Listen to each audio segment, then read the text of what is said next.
Hello, everyone. All right. I'm going to be doing today a story and a poem. So, poem is very important for the brain development of children, and not just reading poetry and reciting poetry, but also memorizing poetry and also scripture is very, very good for brain development. As your student grows older, that will definitely pay off. I'm going to be doing a poem that my children memorized about 3 years ago, and they still remember it.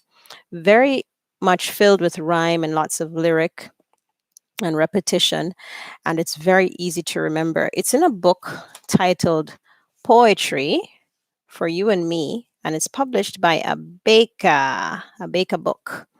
And Abeka is actually, if you were to look it up, Abeka is an actual school, but the live school is called Pensacola Christian Academy in Florida, and the homeschooling division is known as Abeka. They publish books, and you can really check it out. They do lots of stuff for homeschoolers. All right, so this poem is called What Is It? I'm going to read it for you, but before I read it, I'm going to show you a close up. I hope you can see that. Okay, great. It says, What is it? And it's by Mary Louise Allen. What is it? By Mary Louise Allen. Tall ears, twinkly nose, tiny tail, and hop he goes. What is he? Can you guess? I feed him carrots and watercress. His ears are long, his tail is small, and he doesn't make any noise at all. What tall ears, twinkly nose, tiny tail, and hop he goes. All right, so as you can see, it's a very, very pleasurable poem to really read and get your kids involved in. Have them do the actions for the poem if you can and memorize it. Do it every day for like maybe a week and then let them have a little performance, a little concert. You're all at home, get creative. All right.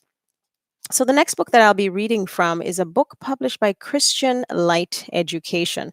They're also another homeschooling publisher, and they have great books. Both Abeka and Christian Light, they pretty much follow a very traditional approach to education, and it works. It's what we were educated, or the standards and the style that we were educated with growing up as children.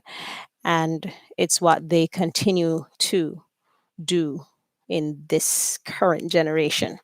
All right, so this story is by Melinda Troyer, and it's titled Anna, Do Not Be Afraid. Mommy, something sad happened today, 6-year-old Anna announced. Really? What happened?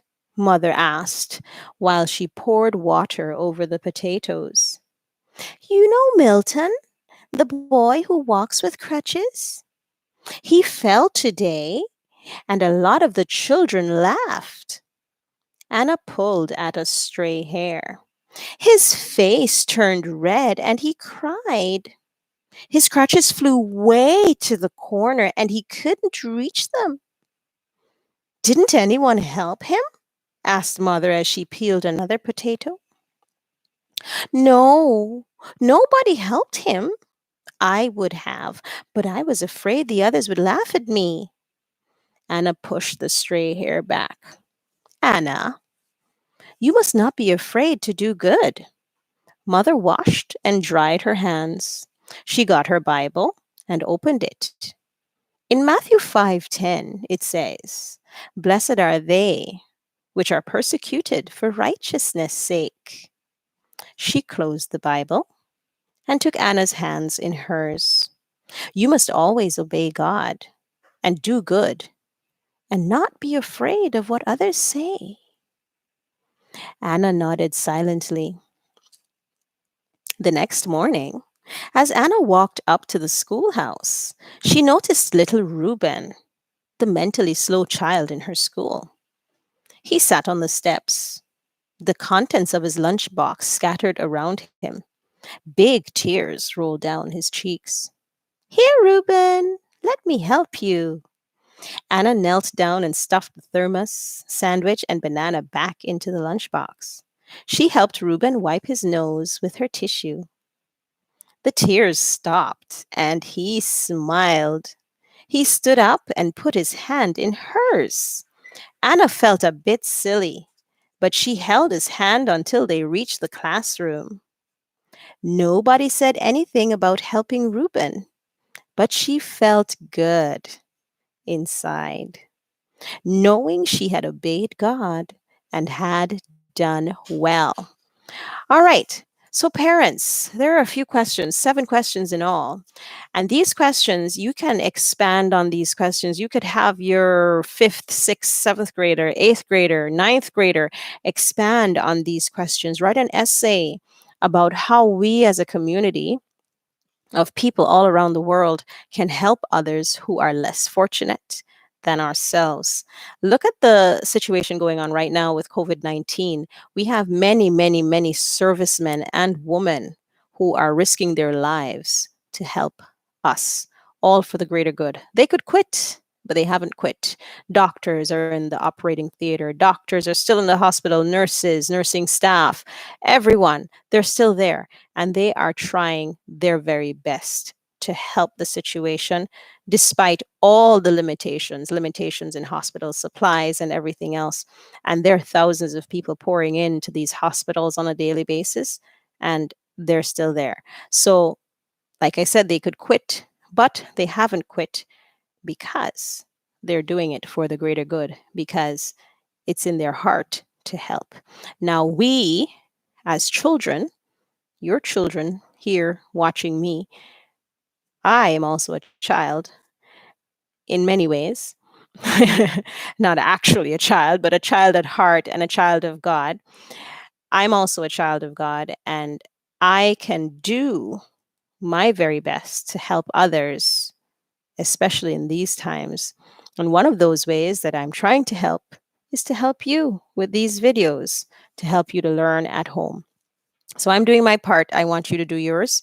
And I want you to listen to these 7 questions that we're going to ask. For the younger ones, you could just answer them or go through the story with mom or dad and get these questions answered. For the older ones, I want you to expand on these questions. Take these questions, run with it, create an essay, do some research into how society treats others who have special needs or those who are physically disabled. How are they at a disadvantage, and how can we do our part to help? So the first question, it says, what did Milton use to help him walk? Do you remember the story? The next question is, what happened to him that made some of the children laugh? Did anyone help him? You can rewind if you don't remember. Anna felt sorry for him. So why didn't she help him? Do you remember why?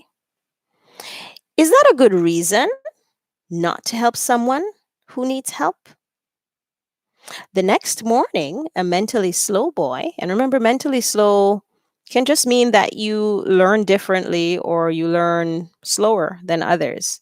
And some people are mentally slow, some people are physically slow, but other people have challenges that you may not have, and you should always be cognizant of that and be mindful not to offend, and also be mindful so that you can help when you need to. So the next morning, a mentally slow boy needed help. What did Anna do this time? Now, our last question is, what should we do when we see others with special needs? All right, great job. Thank you for listening. You all paid very good attention. That's great. Thank you very much for doing that. And I will see you in the next lesson. All right, great job. Thank you very much for tuning in and for subscribing and sharing. All right, see you next time. Bye bye.